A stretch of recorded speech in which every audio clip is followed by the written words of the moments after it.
he was just an amazing person, and I just love God for putting him in my life, because he just worked miracles. I don't know how he did it, but he did. He was very much into making people happy, putting people above him, even at a young age. And this tough love moment that everybody had to pull together and make things work to remember Jason.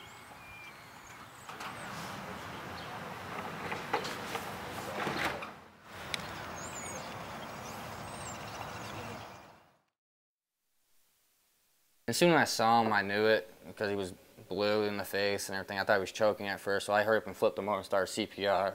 And then as soon as I pressed on him, there was like one gust of air.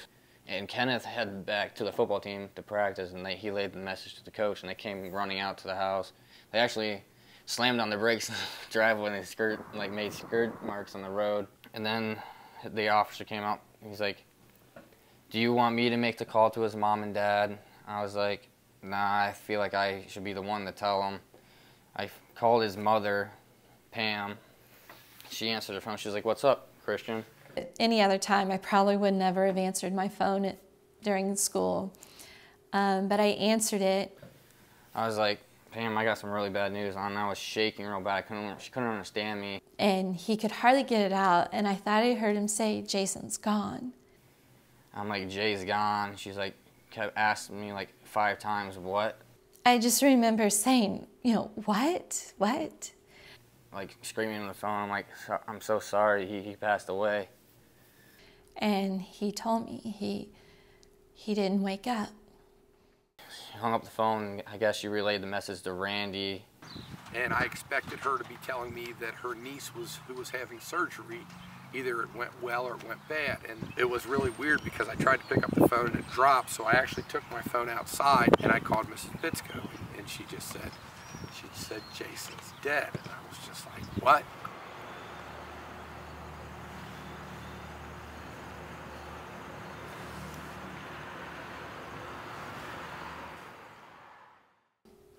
After we all got together,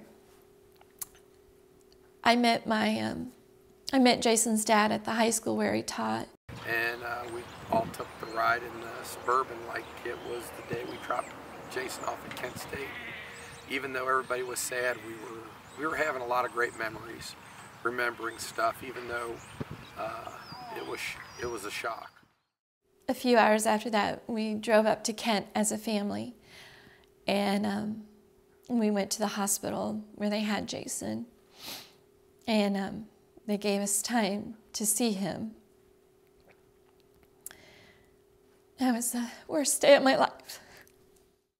I don't know if you knew, but 4 charter buses from Kent State came down here for his funeral.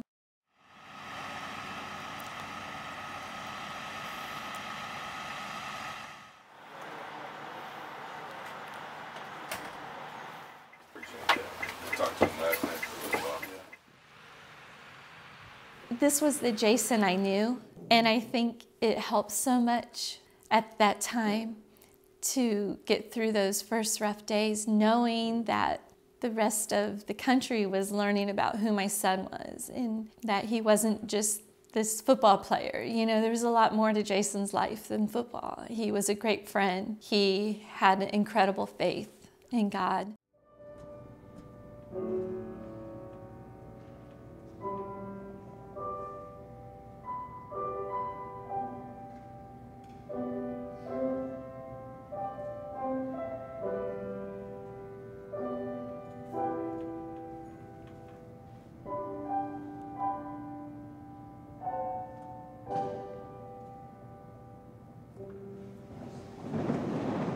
Confiscated his Bible before going down to our funeral, and I read everything he had in the Bible that was underlined. And the one thing he had circled was, "Be ready. We're not promised tomorrow." And that's really, he was ready. And I'm so thankful to know where he's at today. So he's a great guy, and I'm glad to be here today.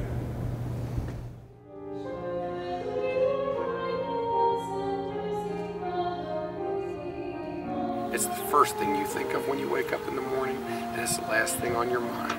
And you've got the choice to be happy, live your life and go on, or let go and watch everything else around you deteriorate as well.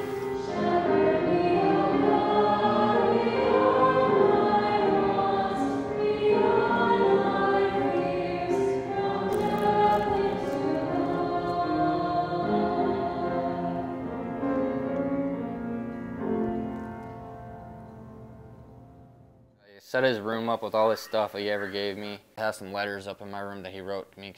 I have my days when I miss him. Of course, I think about him every day because he was my best friend. So the one thing he did over the summer, this past summer, I was always complaining I needed a new pair of shoes. He drove from Kent all the way up to Asheville, Ohio, which is an hour and a half away in the middle of the night, and dropped off a box of Nike Air Maxes.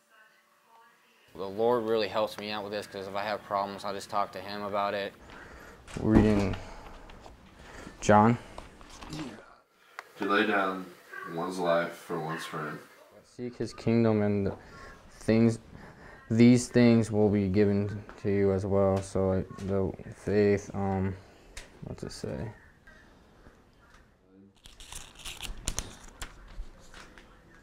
Just don't take life for granted and say thanks for what the Lord's done for us. It comes down to.